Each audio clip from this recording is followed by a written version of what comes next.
हींअर मौजूद आहियूं मेड़ तालुके जे ॻोठ राहिब सोलंगी में, जिते ही सिकंदर सोलंगी आहे जंहिं पंहिंजनि मासूम बचड़नि सां गॾु एहतजाज कयो आहे पुलिस मेड़ ए सेक्शन SHO असगर शाह जे ख़िलाफ़। वधीक हिन खां पुछूं था त असुल में मसइलो छा आहे। जी सिकंदर सोलंगी, छा ॻाल्हि आहे, छा मसइलो आहे बाबा? अदा मसइलो इहो आहे त मां राहिब सोलंगी जे ॻोठ जो आहियां, पंहिंजे ॻोठ बीठो आहियां। अर्ज़ु आयो त मुंहिंजा पुट वॾी पुलिस खणी वई आहे तूं दुआ होटल अथऊं बाईपास। पुटनि जा नाला छा आहिनि? अकबर, रियाज़। उन्हनि खे पैसा मुना त वञो शहर वा सिरोनी वठी अचो, जी मां कुराड़ो माण्हू आहियां, मां नथो हली सघां ॾींहं ते। या पुलिस हिते बीठी दुआ होटल खां हिननि खे खंभे खणी वई।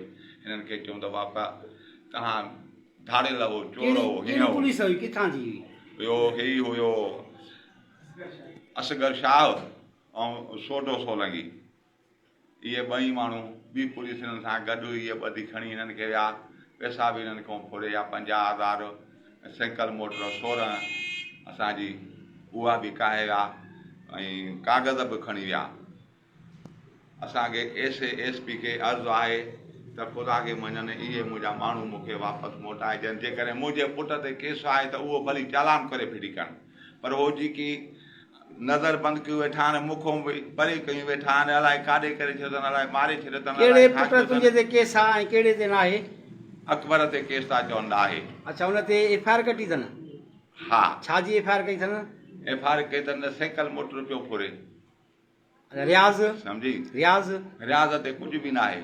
हाणे ॿिन्ही खे गुम कयूं वेठा आहिनि। ॿिन्ही खे गुम कयूं वेठा आहिनि। चवंदा त असां वटि आहिनि ई कोन। हिनखे हफ़्तो थी वियो आहे, ॾसनि नथा। असांजे घर में रोज़ लॻो पियो आहे। तव्हांजो कहिड़ो मुतालबो आहे?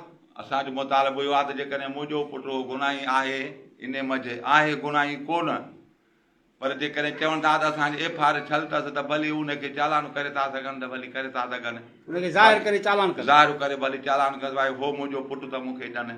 ॿियो पुटु कहिड़ो? रियाज़ अली। अच्छा, उहो तोखे नथा ॾियनि, उन ते केस बि कोन्हे को? उन ते केस बि न आहे, उहो नथा ॾियनि। उहो बि गैब लॻो पियो आहे, न ॾसनि था न कनि था। को माण्हू वञे थो मोकिलिया थो त चवनि था त बाबा कोन्हे को, हलो हेॾे न अचो।